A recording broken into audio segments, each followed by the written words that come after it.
Hey y'all, this is Todd from O.T.R.Outdoors and Riley. Here, I'll spin around so you can see Riley. There's Riley. We're out here by the creek playing. It's been raining for, well, pretty much all morning until now, and it is about 15:20.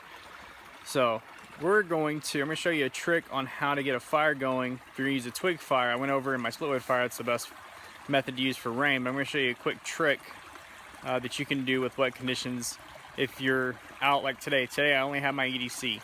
All I have is my knife, and I could baton a piece of wood down to get into the center of it to make a split wood fire. So instead, I found a big piece of fat wood that I'm going to split down with my knife. And really I'm not going to split it, I'm going to carve it with my knife.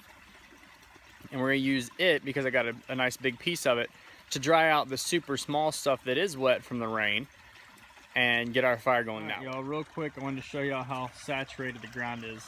Like I said earlier, it started raining about 7:30 or so, and it's 15:30 now.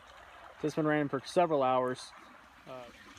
What I'm going to use to get this started, other than my fat wood, is I've found a bunch of really small, tiny twigs. Well, they're whole branches, but the very tips are very, very small. So we're going to use those because they're going to light fairly quickly, even being wet. Alright, so what I'm going to do, I got a bit of an anvil here, just another stick. What I'm going to do is, I'm not going to baton this with another piece of wood. All I'm going to do is tap on it with my hand. This is about the only time I will split something with my knife, is if I'm basically processing small fat wood down.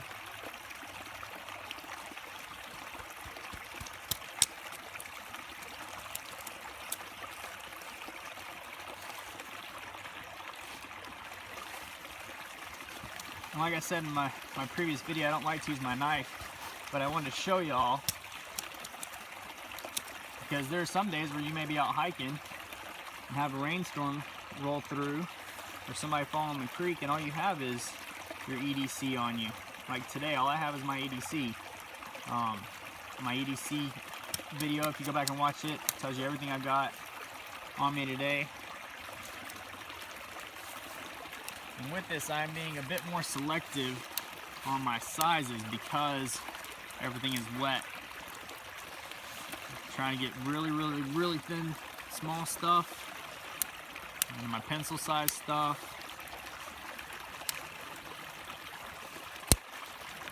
And my bigger than pencil stuff.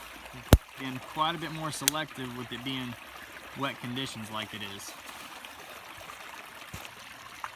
What I went and grabbed, I got a spider there. What I went and grabbed is a piece of bark and a forked stick. And what I'm going to do for that forked stick is I'm going to take one of these pieces of fat wood over here. We're going to use it to help prop everything up. That way we get really good airflow once we get it started.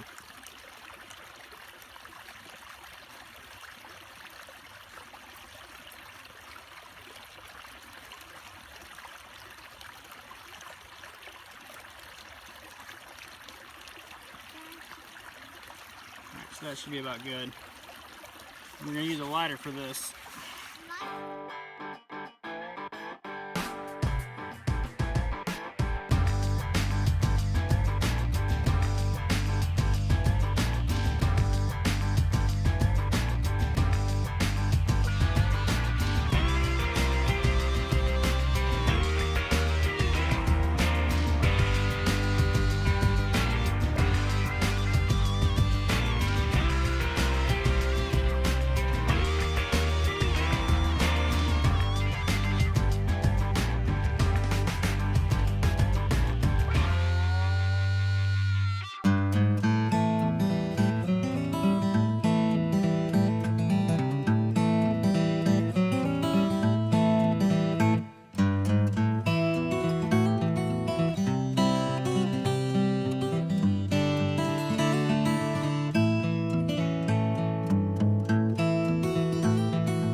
there you go, ladies and gentlemen.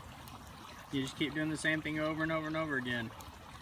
Just to add a little more fuel, let it dry out, and then add some more, let it dry out, and add some more.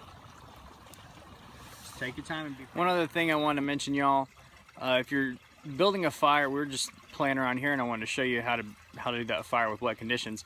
But if you're doing this for a camping scenario, a survival scenario, or spending a couple nights out, whatever the case is, and you're in wet conditions, and you're using your fire for either heat or cooking, once you get your fire established, all the rest of your bigger fuels that you're going to use throughout the day or the night, keep it close to the fire, let the heat dry it out, and keep it under cover.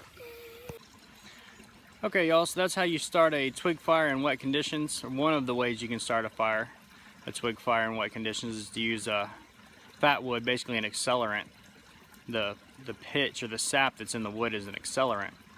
There are a couple other ways, and we'll go over those as we go along, but that was a quick, easy one today to show y'all. Been raining all morning. Still want to get out and get something put together for y'all. So that's how you do it. If you got any questions on anything, leave a comment in the comment section. Remember, there's always a storm coming. Keep your powder dry, your axe and your knife sharp, and on your back trail. We'll see y'all next time.